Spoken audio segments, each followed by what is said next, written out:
بسم الله الرحمن الرحيم. إلى حضرة النبي المصطفى سيدنا رسول الله صلى الله عليه وسلم وعلى آله وأزواجه وذرية الصحابة وأتباعه، إلى حضرة جميع إخوانه من الأنبياء والمرسلين والشهداء والصالحين أولياء المقربين علماء العاملين والمصنفين وجميع الملائكة المقربين، وخصوصا إلى حضرة الشيخ الإمام أحمد بن عطاء الله السكندري رضي الله تعالى عنه. شاول الله لهم الفاتحة.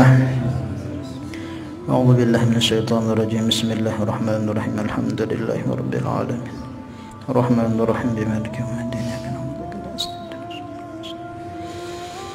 صراط الذين أنعمت عليهم غير المغضوب عليهم ولا الضالين. Insyaallah boleh dibaca dakwah kita.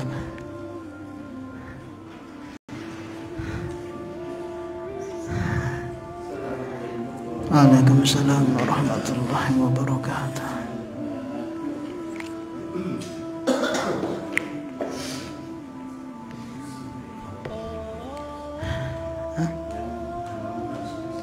Halaman hikmah ke-10. Al-a'mal suwarun qa'imatun wa arwahuha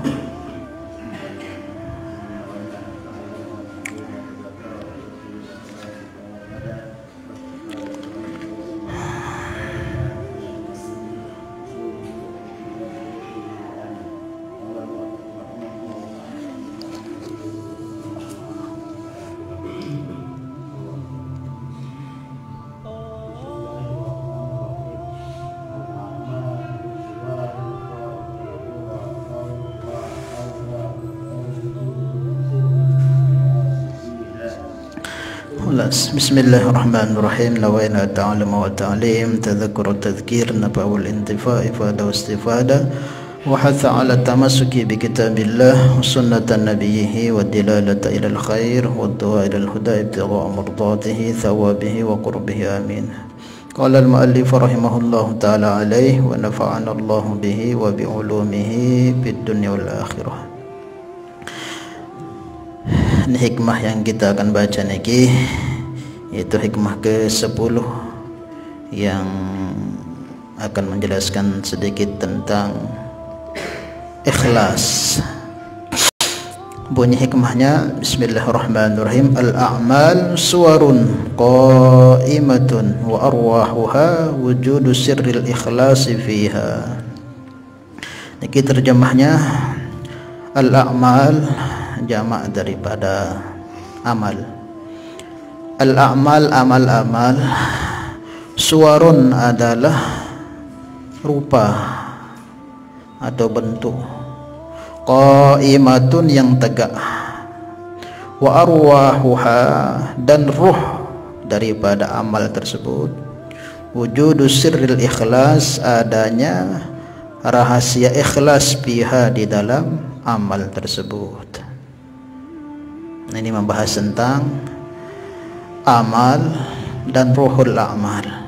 Ada istilah amal, ada istilah ruhul a'mal. Kalau arti secara bebasnya, amal-amal itu adalah seperti satu jasad dan ruhnya adalah ikhlas.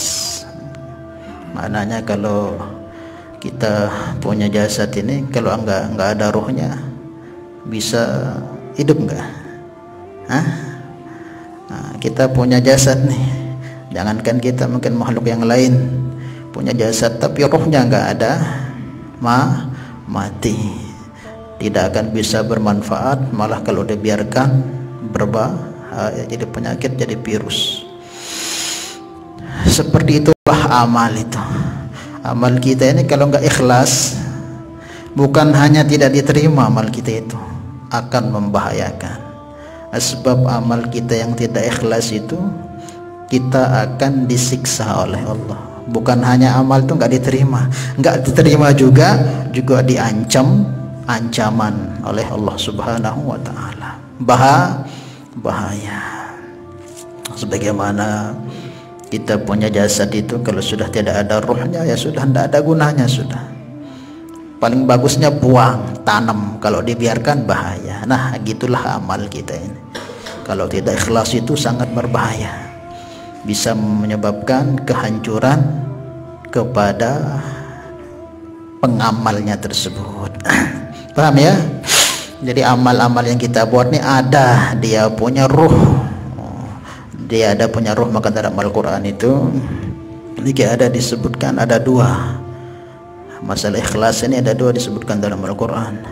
Ada istilah yang namanya mukhlis, bukan mukhlis tak mukhlis, tak mukhlis. Dalam Al-Quran, u'budallaha mukhlishina lahuddin, sembahlah Allah dengan ikhlas. Ada istilah mukhlasin, ada istilah mukhlasin. La ughwiyannahum ajma'in illa ibadaka minhumul mukhlasin. Ada mukhlis, ada mukhlas. Apa bedanya ini antara mukhlis dengan mukhlas? Para ulama niki termasuk ulama tasawuf itu membagi ikhlas itu menjadi 3 bagian. Mungkin 3 bagian ikhlas ini masuk ke kategori salah satu daripada 2 nih, bisa masuk ke mukhlis, bisa masuk ke mukhlas. Kalau kalau mukhlis ini, u'budullah, sembahlah Allah, mukhlisin, dalam keadaan kamu itu ikhlas.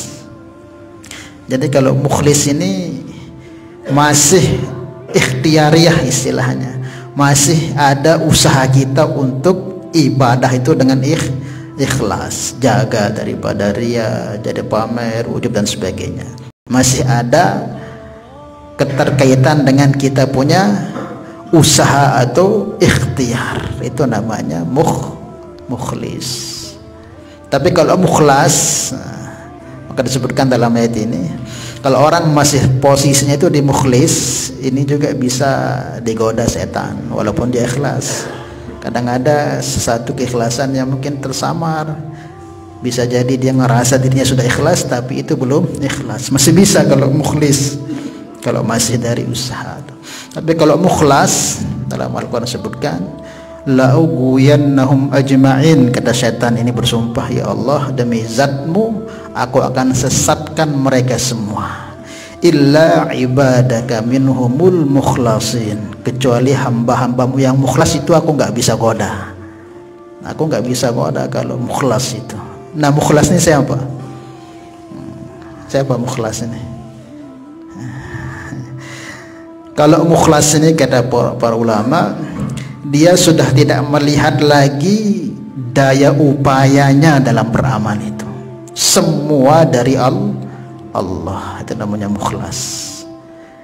Kalau tadi kan masih ada usaha dia untuk ingin menjadi orang-orang yang ikhlas, dia jaga amalnya, dia sembunyikan mungkin istighfar. Tapi kalau mukhlas ini sudah dia pandang itu semua dari Allah, amalnya, ikhlasnya, perbuatannya, gerak-geriknya. Kayak inilah yang disebutkan ketika di tahiyat itu. Apa itu bunyinya? Inna sholati wa nusuki wa mahyaya wa mamati lillahi rabbil alamin. Bukan hanya ibadahnya saja, tapi semua. Inna sholati, sholatku, wa nusuki, dan amal semua itu, zikir, puasa, sedekah. Bukan hanya itu saja. Apa? Wa mamati, hidupku dan matiku semua dari Allah. Nah, orang kok punya seperti ini nggak bisa, sudah digoda oleh setan. Yang masih bisa digoda setan itu yang masih upaya dengan dirinya untuk ikhlas, masih bisa. Nah, ini tingkat mukhlas ini ya tingkatnya para orang-orang yang tinggi sudah. Kalau disebutkan oleh Imam Ghazali di pembagian ikhlas itu yang ketiga itu, kan ada 3 tingkatan ikhlas itu.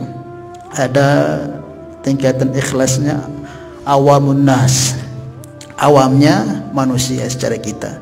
Ada tingkatan ikhlasnya khawas, agak tinggi sedikit. Ada yang paling tinggi khawasul khawas. Nah, mukhlas ini posisinya di khawasul khawas itu sudah, yang tidak lagi ada dalam hatinya itu keinginan apapun dalam ibadah, baik itu ukhrawi atau duniawi, murni dia adalah seorang hamba yang tidak punya program melainkan hanya tunduk patuh kepada Allah. Ini mukhlas. Nah, ini orang seperti ini sudah nggak bisa digoda setan. Paham ya? Nah, dipaham-pahamkan. Imam Ghazali membagi ikhlas menjadi 3. Ketiga-tiganya termasuk ikhlas. Kalau kita punya di salah 3 ini, tetap kita dikatakan ikhlas, cuman beda di tingkatan. Tetap amal kita dikatakan punya ruh. Jadi kalau kita punya mungkin ikhlas yang paling awam ini kita punya, tetap amal kita punya ruh namanya. Tapi kalau sudah di awamnya kita nggak punya, berarti amal kita cuman patong doang, bangke yang tidak ada nilainya, yang akan membahayakan. Maka minimal kita berposisi di ikhlas yang awam ini sudah. Apa itu ikhlas awam? Disebutkan ikhlasnya awam ini yaitu ikhlasnya orang yang beramal murni karena Allah, tapi ingin juga percikan dari hasil amalnya itu di dunia dan juga di akhirat. Murni memang bukan untuk siapa-siapa, untuk Allah, tapi ingin berkah sebab amalnya itu dia dapatkan di dunia juga, berupa kesehatan, kemudahan rezeki, dan juga nanti di akhirat dapat naungan, selamat dari neraka, masuk surga. Nah, ini ikhlas awam. Ikhlasnya kebanyakan manusia kita inilah. Kita akan baca surat Tabarok atau surat Awaqiyah atau Sodakoh kan, ya, di antara mau dapat pahala kemudian di akhirat, ingin juga supaya dilipat gandakan hartanya di dunia. Silaturahim, ingin supaya dipanjangkan, dimudahkan rezekinya. Itu tidak apa-apa, itu ikhlas walaupun ada tujuan-tujuan duniawi. Itu ikhlas, tapi ini ikhlas yang paling rendah. Kalau kita punya posisi ikhlas di situ, pas sudah itu. Bagi kita yang awam, tapi ya usaha untuk naik. Paham ya? Tingkatan ikhlas yang pertama itu awam, yaitu dalam amal itu murni dibuat karena Allah, tapi ada keinginan untuk mendapatkan kemudahan mungkin atau kebaikan-kebaikan dunia dan akhirat. Ingin misal baca selawat 1000 supaya utangnya lunas, tidak apa-apa itu, tapi tetap amal itu kita buat karena Allah. Tapi ingin berkah amal itu menyelesaikan masalah kita gitu, tidak apa-apa itu. Dan juga supaya nanti dapat syafaat di mahsyar, tidak apa-apa ya. Kemudian yang kedua niki khawas, derajat khawas. Khawas niki tidak lagi dipikir untuk dunianya, cukup untuk akhirat. Dia baca salawat, dia zikir, dia baca, pokoknya adikku mulia akhirat, selamat dari neraka, masuk surga bila perlu tanpa hisab. Untuk urusan dunianya enggak diurus itu. Nah, ini namanya khawas. Sudah enggak kepikiran lagi untuk ingin dapat, walaupun dikasih tetap dikasih oleh, tapi keinginan nafsunya itu dan tidak ingin lagi. Ini namanya khawas. Ya otomatis kalau orang sudah akhirat tujuannya, orang akan urus dunianya, bukan berarti terus tidak orang akan urus. Mesti orang yang khawas ini terlebih akan diurus dunianya oleh Allah ketimbang yang pertama tadi, walaupun dia niatkan. Karena orang kalau sudah tumpuannya itu akhirat, dunia itu akan datang dengan hina. Kemudian yang ketiga inilah khawasul khawas, yaitu dia ibadah itu tidak ada keinginan untuk dapat keduniaan dan untuk akhirat pun tidak. Dia pahami aku ini seorang hamba. Tidak ada saya punya program melainkan hanya beribadah utuh kepada Allah. Tidak ada sangkut pautnya ingin masuk neraka, ingin selamat dari neraka atau surga atau ingin indah. Bahkan tidak ada kepinginan untuk pengen apa istilahnya makrifat dan sebagainya. Pokoknya aku hamba, tugasku beribadah ngabdi sampai mati. Ini yang paling tinggi, yang memang murni ibadahnya, tidak ada iming-iming selain ridho Allah. Nah, orang seperti ini akan dapat seperti yang 2-3 dapat, akan lebih dapat lagi, karena waridwanum minallahi akbar. Kalau sudah ridho itu semua kalau sudah ridho kepada kita itu dunia akhirat kita selesai. Jangan kita nanti lamun berdua di makom yang paling tinggi ini orang miskin terjadi deh. Dunia ini akan hina di hadapan kita. Itu orang yang, nah inilah yang dikatakan yang sebenar-benarnya hamba. Hamba itu siapa? Yang memang dia tidak punya program lain, tidak ada iming-iming lain kecuali aku ini hamba, programku hanya taat, tunduk kepada Allah, jalankan perintahnya. Dia jalankan ketaatan bukan ingin dapat ini, dia jangan tinggalkan kemaksiatan bukan untuk takut ini, bukan, karena itu perintah Allah sudah saya kerjakan. Nah, dalam satu kaulnya ulama, man abbada lillah wa billah faqad istahaqqa bi martabati abdillah.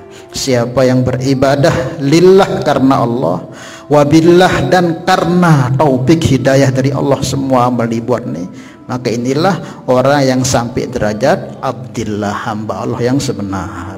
Kalau kita kan masih ibadah karena Allah, lagu masih merasa itu sak mampu, itu sak pandai, itu sak kuat, itu sak kuasa. Ini belum dikatakan. Kapan itu hamba? Tatkala sudah semua dari Allah, dibuang la haula wala quwata, itu tidak ada lagi itu. Nah, inilah yang tidak akan bisa. Orang-orang punya ikhlas seperti ini tidak akan mampu digoda oleh iblis. La ughwiyannahum ajma'in illa ibadaka minhumul mukhlasin. Orang-orang mukhlas, bukan sekedar dalam ibadah, semua dinafikan, semua itu daripada Allah Subhanahu wa taala. Paham ya? Jadi seperti itu. Maka penting, amal ikhlas ini penting. Maka amal itu akan dikatakan amal ya yang karena Allah itu. Kalau bukan karena Allah bukan amal sudah. Amal yang dikatakan amal karena Allah. Kalau bukan karena Allah bukan amal. Kita bantu orang, kasihan tapi bukan karena Allah, bukan amal namanya. Itu namanya apa istilahnya kalau bahasa kita?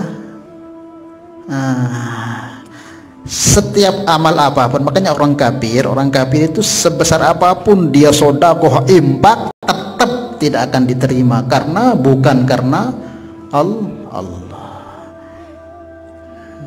Orang kafir aja, apalagi orang iman. Orang iman beramal kok enggak karena Allah, tidak akan diterima. Maka jangan pernah ada yang mengatakan tetap diterima amalnya orang kafir, enggak.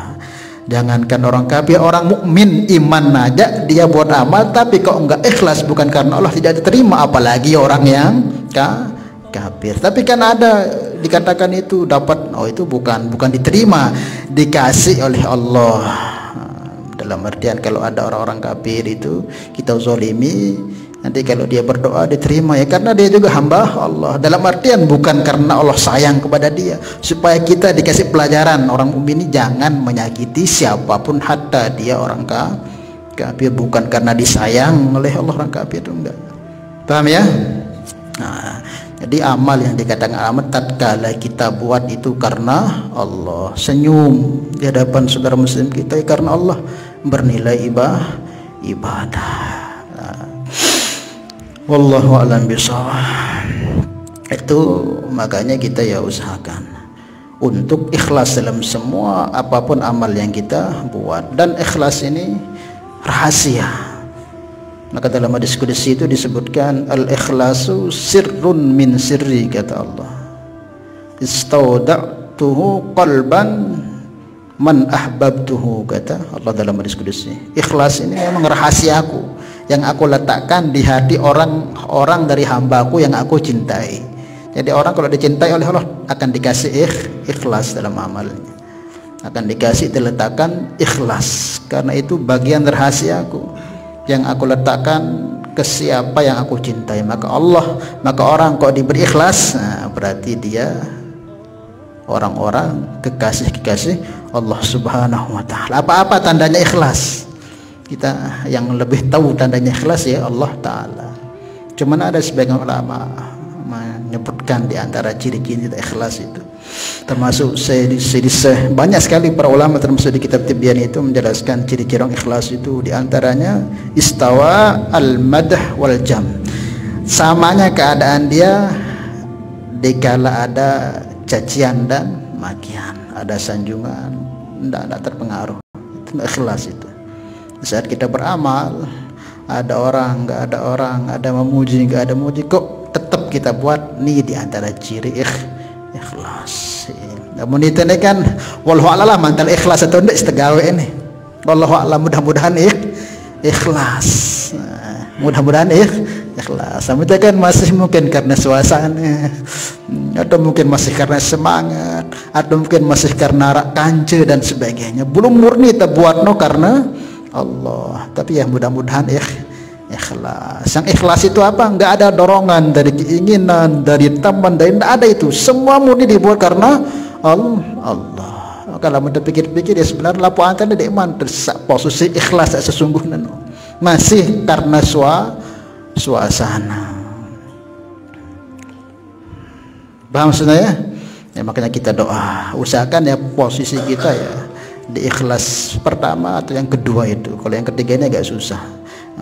Maka jika kita berada di yang salah satu dari yang tiga itu, berarti sudah berruh kita punya amal, ada ruhnya, berarti sudah hidup kita punya amal.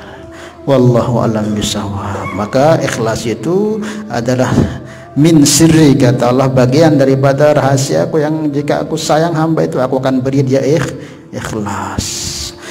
Maka bagaimana caranya supaya kita ikhlas? Nah, untuk mendapatkan ikhlas ini maka banyak sekali caranya. Yang paling mudah itu diantaranya kata para ulama ya, sebutkan dalam syarah hikam itu, diantaranya yaitu dengan kita mengkaji dan memahami ayat-ayat atau hadis-hadis Nabi atau kaulnya para ulama yang menjelaskan tentang untungnya kita ikhlas dalam beramal dan ruginya kita tidak ikhlas dalam amal, sehingga ada rasa takut kita untuk tidak ikhlas. Baca ayat-ayat Al-Quran atau hadis-hadis Nabi yang menerangkan tentang orang kok ikhlas itu akan dapat gini derajatnya, orang kok tidak ikhlas itu akan gini siksaannya. Dan mungkin kaul-kaul daripada para ulama yang dia ambil daripada sumbernya dari Quran hadis. Nah, sehingga jika kita pahami itu, sehingga kita takut untuk tidak ikhlas dalam beramal. Kita kaji, buka kitab-kitab yang menerangkan tentang ikhlas, karena banyak sekali kan dalam Al-Quran itu disebutkan, termasuk ayat yang paling pendek itu, ayat apa paling pendek? Itu disebut Al-Ikhlas. Surat Al-Ikhlas, Qul huwallahu ahad, katakanlah bahwa Allah itu Esa dalam segi apa? Maksudnya di semuanya, dalam segi ibadah kita, dalam segi apapun itu karena Allah, dan kemampuan kita hanya dari Allah, tujuan kita hanya untuk Allah, billah wa minallah wa ilallah dan sebagainya, itu murni karena Allah subhanahu wa ta'ala. Karena banyak kan kalau kita tengok-tengok di hadis-hadis Nabi itu tuh keutamaan kita ikhlas. Kalau orang itu ikhlas, ulaika masahibud duja, bunyinya itu orang-orang ikhlas ini seperti pelita-pelita yang akan bisa menyelamatkan pelakunya itu daripada kegelapan. Jadi orang-orang ikhlas ini yang akan selamat. Tatkala orang berbondong-bondong ke timur, dia tetap kekeh ke istiqomah dalam posisinya. Inilah yang disebut dalam Al-Quran, innalladzina qalu rabbunallah tsumma istaqamu. Maka ciri-ciri orang ikhlas itu mesti istiqomah ya, ciri-ciri mudahnya ikhlas itu istiqomah. Lamun dek man istiqomah, mudah-mudahan ikhlas. Karena orang itu kalau istiqomah berarti memang itu karena Allah, bukan berarti terus istiqomah dah tinggalan dek. Mungkin tinggalan, mungkin ada keperluan, ada penyesalan, dan dikodok, bukan istiqomah itu terus ndak pernah tinggalkan, ndak bisa. Mungkin ada sempat kita akan tinggalkan, mungkin ada tempat kita ketinggalan atau sakit, yaitu dikodok, dan harus ada penyesalan ketika kita tinggalkan. Ini ciri-ciri orang ikhlas, istiqomah dalam satu kebaikan atau beberapa kebaikan, itu ciri-cirinya. Lamun lepang lepos berarti masih karena di luar daripada ikhlas, entah mungkin karena suasana, entah mungkin karena semangat, entah mungkin karena keadaan dan sebagainya. Intinya hakikat ikhlas belum. Tapi tatkala sudah kita istiqomah lillahi ta'ala, Ada siapapun, tidak ada siapapun, semakin gak semangat tetap kita buat. Oh berarti ini memang lurus dia karena Allah Subhanahu wa ta'ala. Itu diantara ciri-cirinya. Wallahu a'lam bishawab. Banyak ancaman dalam Al-Quran orang-orang yang tidak ikhlas dalam amalnya itu, Masya Allah. Dalam hadis Nabi juga, orang itu yang 3 orang yang pejuang tuh jihad fisabilillah, 1 orang alim, 1 orang banyak harta. Itu orang-orang hebat berjuang nih sampai mati, dia berjuang sampai syahid fisabilillah. Yang satunya lagi jadi alim ulama sehingga sudah terkenal, jadi qori, jadi orang pandai sudah terkenal. Dan satunya lagi orang yang habis-habisan limpah hartanya, tapi di mahkamah Allah semua ditolak. Kamu tidak ikhlas, kamu berjuang supaya kamu dikatakan syahid, kamu belajar ilmu qiraah supaya kamu dikatakan qori, dan kamu berimpak supaya kamu dikatakan, dan kamu semua sudah mendapatkan itu. Padahal ya di dunia terkenal orang dermawan, orang alim, terkenal orang pejuang, tetapi di hadapan Allah kalau nggak tahu. Maka ikhlas itu rahasia Allah. Maka ada hak kita untuk mengatakan kamu tidak ikhlas, walaupun mungkin dia riya. Kadang ada orang itu pamer secara zahirnya itu dia, tapi hakikatnya dia ikhlas. Kadang orang sembunyi amal, tapi kadang malah di sana dia riya. Dia nganggap aku wah yang paling, di saking sembunyinya amal sehingga dia katakan dalam hatinya, akulah yang paling ikhlas di sini. Dia narak tauhid semuanya itu ikhlas. Paham ya? Jadi seperti itu. Bahkan dalam Al-Quran ini ada, ini ancaman ya sebenarnya buat orang-orang ahli agama, tapi yang ahli agama aja kayak begitu, apalagi kita yang gak ahli agama. Jadi jangan kita katakan wah ahli agama juga begitu siksaannya. Oh, berarti nggak usah, enggak, salah. Dalam hadis niki, ittaqu al-zubul hazni, kata Nabi, takutlah kalian zubul hazan, lembah kesedihan, kehinaan, lembah kehinaan, lembah kesedihan. Para sahabat bertanya, ya Rasulullah, apa itu zubul hazan? Nabi sabdakan, wadin fi jahannam, 1 lembah yang ada di neraka jahanam. Yang kita tahu kan neraka yang paling dahsyat sebenarnya jahanam itu, tapi di dalamnya itu ada 1 lembah di sana, 1 lembah. Ya ta'awwadhu minhu jahannam 70 marratan kulla yaumin, yang mana neraka jahanam sendiri meminta perlindungan kepada Allah 70 kali sehari agar tidak dijadikan seperti lembah tersebut. Padahal jahanam ini sudah neraka yang paling dahsyat, tapi di dalam jahanam itu ada lembah, yang mana jahanam sendiri, ya Allah dendek jadi anakku seperti lembah, saking ngeri lembah itu. Maka sahabat mengatakan begitu dahsyatnya, waman yadkhuluha ya Rasulullah, siapa yang memasuki kok begitu ngerinya itu lembah? Anda sabdakan al-qurra'u al-mura'u bi amalihim, para qari-qari yang sombong dengan amal-amal mereka. Itu yang mendapatkan orang-orang yang ahli agama, para qurra yang mereka sombong dengan amalnya. Itu yang ahli agama, apalagi yang enggak ahli agama. Intinya ya kita jaga diri kita masing-masing insyaallah ya, dan jangan sampai kita mudah memutuskan orang itu riya. Kita enggak tahu. Intinya kita ngaji seperti itu untuk diri kita masing-masing.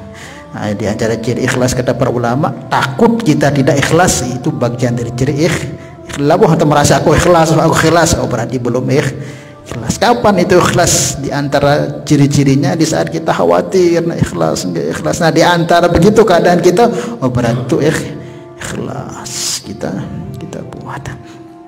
Kemudian di antara caranya usaha untuk menyembunyikan amal kita. Cara untuk ikhlas itu usahakan amal disembunyikan, jangan dipamerkan. Karena kalau dipamerkan itu rentan untuk kita tidak ikhlas, karena akan timbul bangga dan sebagainya.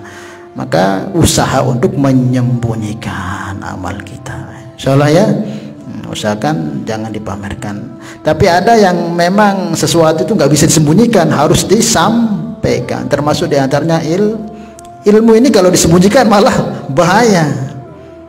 Katimul ilm yal'anhu kulli syai, orang yang menyembunyikan ilmu dilaknat oleh segala sesuatu. Jadi ilmu itu harus disampaikan, hatta walau ayah, kata Nabi, walaupun hanya 1 ayat. Makanya sesatnya, hancurnya, banyaknya fitnah itu bukan karena jahat rusaknya orang-orang awam, bukan. Di antara sebabnya diamnya orang yang paham. Di saat orang paham diam, tidak mau berkutik, nggak keluarkan fatwanya, ilmunya, semua orang berbondong buat kesalahan kemaksiatan, dia yang pertama kali akan dituntut. Idza dhaharal fitan wa sakatal alim fa alaihi la'natullah. Jika fitnah tersebar di mana-mana, aku alim itu Muhammad baca doa, dia pertama dilaknat oleh Allah, karena dia tahu dia harus berkoar, dia harus suarakan, dia harus luruskan. Kok dia diam? Yal'anuhu kulla syai. Paham ya? Kalau kata Gus Baha itu sebenarnya orang itu harus memproklamirkan, bukan proklamirkan, apa namanya, bukan apa, menyebarkan, maksudnya aku nih alim gitu. Kata Gus Baha apa namanya, bukan propaganda, dia apa namanya, promosikan dirinya supaya itu nggak bingung kemana arahnya. Kadang sekarang nih orang baru belajar 2-3 hari sudah fatwa, jadi orang awam jadinya tidak tahu mana yang alim yang sebenarnya itu. Kata Gus Baha gitu, orang-orang yang udah pantamatan pondok, tahun-tahun pondok harus dia beritahukan saya bisa, sehingga arahnya orang itu lurus gitu di mana dia kan. Sekarang kan Masya Allah guru belajar di YouTube berapa kali sudah jadi ustadz ceramah, kesana larinya, cuman pinter ngomong tapi nggak tahu hukum, sehingga fatwanya menyesatkan. Ini kata Gus Baha, benar juga sebenarnya. Jangan artis saja dipromosikan, ini dipromosikan, orang alim juga harus seperti itu supaya orang tahu arahnya. Nanti dalam fikih dia kesini lurus, jadinya nggak dia ngawang-ngawang gitu. Sekarang karena orang alim diam, sehingga yang tidak alim, setengah alim berbicara, sehingga apa, ribut di mana-mana, kelahi di mana-mana. Ya salah siapa? Ya salah si alim itu. Paham ya? Wallahu a'lam bishawab. Tentunya ya tetap dengan koridor ikhlas. Kemudian diantaranya juga dengan doa, mohon kepada Allah, minta ya Allah berikan kami ikhlas. Dan diantara semua cara yang paling cepat untuk bisa ikhlas itu luruskan akidah. Selagi belum lurus akidah kita, susah kita untuk ikhlas, susah. Maka seperti tadi itu, orang yang paling tinggi ikhlasnya itu orang yang ngerti akidah itu mantap. Mukhlasin itu apa? Orang yang ikhlasnya itu sudah tidak terkait lagi dengan sekelilingnya, dia langsung dengan dianggap semua terjadi karena Allah. Apa yang aku mampu dari Allah, apa yang aku buat dari Allah, apa yang dibuat oleh orang juga dari Allah. Nah, orang seperti ini semua dari Allah sudah. Maka orang seperti ini ya tidak bisa nggak ikhlas, itu tidak bisa, ngupam itu nggak bisa, yaitu dari Allah semua. Tapi tatkala kita merasa mampu diri kita masih karena dan sebagainya, rentan untuk kita bisa tidak ikhlas. Maka minimal ya luruskan akidah kita. Maka usahakan ya tauhid af'al itu mantep dalam hati kita. Kalau udah tauhid af'al ini mantep, tidak akan ada namanya penyakit riya, pamer, ujub itu. Jika apa itu tauhid af'al, sudah sering kita bahas, yaitu meyakini bahwa segala sesuatu dari Allah. Allah yang berbuat. Kepandaian, kepintaran, keahlian yang kita miliki semua dari Allah. Yang orang punya, yang orang buat juga semua dari Allah. Apapun yang terjadi dalam semua dari Allah.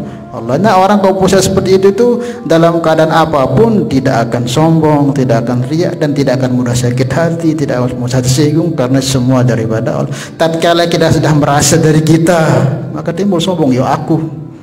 Tatkala dari kita, ya aku. Oh, dia yang berbuat, dia kurang ajar, sakit hati kita. Di saat seperti itu ya susah sudah. Sedang masih kita beranggapan makhluk ini yang berbuat, dia yang berbuat, ya susah untuk susah selamat hati. Mau selamat hati minimal pahami itu tauhid af'al. Maka di antara caranya dengan kita ya zikir, tahlil banyak-banyak, kemudian kita masukkan makna itu, kemudian sibukkan diri kita dalam ketaatan, maka nanti Allah akan beri tauhid af'al. Insyaallah ya.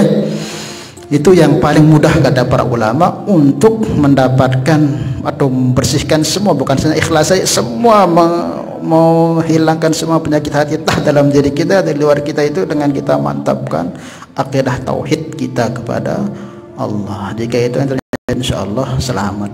Kalau masih pakai cara-cara lain, mungkin bau das kerisa air itu, oh lagu dari arah lain, nanti kita akan kena ujub.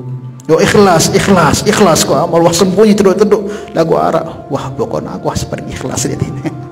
Selamat yang ikhlas aku kena ujub.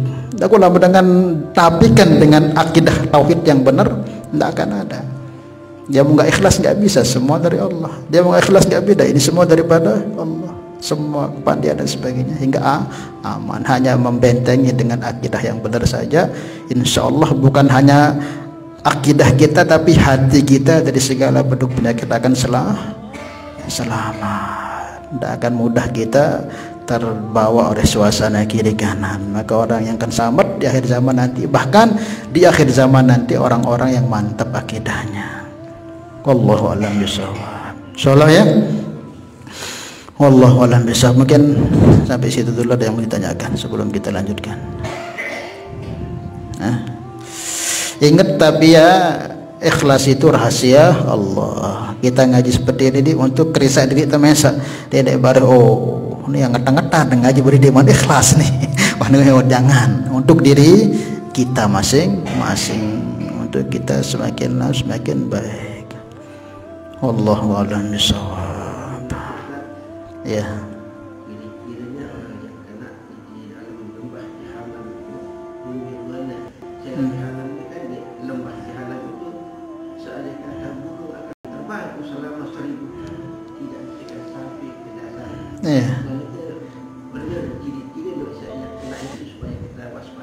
Kalau masuk neraka itu semua jenis dosa pasti masuk neraka. Dan diceritakan dalam hadis-hadis itu keadaan neraka ini. Jadi sirat itu di bawah itu jahanam, sudah jahanam. Jadi jahanam itu jauhnya 1.500, menurun 1.500, mendatar 500, menaik 500. Kemudian besarnya itu seperti rambut yang dibelah 7. Lembutnya seperti adonan roti. Roti itu kan kalau kita basah itu apa namanya, tepung itu lolat kan. Nah, kemudian tajamnya seperti 7 kali pedang. Kemudian lahu kalalib, dia punya sambaran-sambaran kayak petir-petir itu pengen mengambil kita itu. Kemudian besarnya neraka jahanam sangat besar. Jadi kita nanti di neraka itu di nomor nih beli awak deh. Kita pembeli insyaallah dah besar gigi geraham terdoa nih pada gunung Uhud. Jadi ahli neraka itu besar gigi gerahamnya gigi ini seperti gunung Uhud. Bagaimana badan? Sahabat katakan, kok bisa besar gitu Rasulullah? Supaya dia semakin merasakan sakitnya neraka. Dalamnya dalamnya itu kalau disebutkan dalam hadis itu, pernah satu ketika Rasulullah itu duduk-duduk di Sayyidina Abu Hurairah yang meriwayatkan hadis, duduk-duduk, tiba-tiba di Madinah itu terdengar suara yang sangat mengerikan kayak sudah bom jatuh. Semua sahabat di masjid itu heran, suara apa? Padahal nggak ada apa-apa. Maka Nabi sadarkan itu suara batu yang dilemparkan, batu yang jatuh ke dasar neraka jahanam, yang dilemparkan 70 tahun dulu baru nyampe. 70 tahun dilemparkan, baru pas ke 70 tahunnya itu nyampe ke dasar neraka. Lamun marak bayi, misalnya bayi ini baru lahir tersaut sampai dasar neraka, wah rambok. Wah sedalam. Jangan dikatakan jangan penuh, sudah akan penuh. Sampai Allah sendiri katakan, halim talati, hei neraka, apakah kamu sudah penuh? Maka katakan wadakul, neraka katakan hal min mazid, masih ada ya Allah, masih kosong luhe ini, masih luhe. Nah, dia baru beraduh beli badannya, berarti enggak seperti itu. Nah, maksudnya ya ngeri dah keadaannya.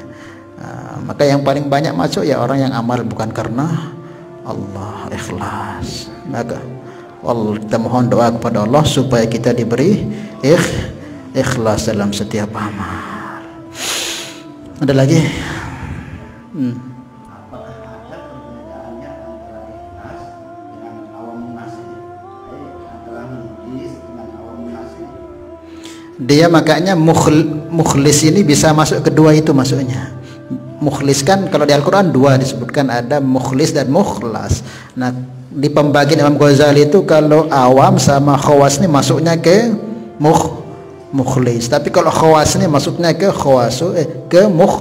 mukhlas. Paham ya maksudnya? Kan Al-Quran ada mukhlis ada mukhlas. Pembagiannya ada awam, ada khawas, ada khawasul khawas. Nah khawasul khawasnya aja yang masuk ke mukhlas, sementara yang awam sama yang khawas itu masuknya ke, karena masih ada kerentak keinginan nafsu, ingin gini ingin ini. Tapi itu benar, bukan nggak ikhlas, udah berubah amalnya, cuman belum sampai tingkatan yang paling tinggi, masih rentan, mungkin bisa tergoda, masih tergoda. Wallahu a'lam bishawab. Ya. Ketika seorang beramal, Ya.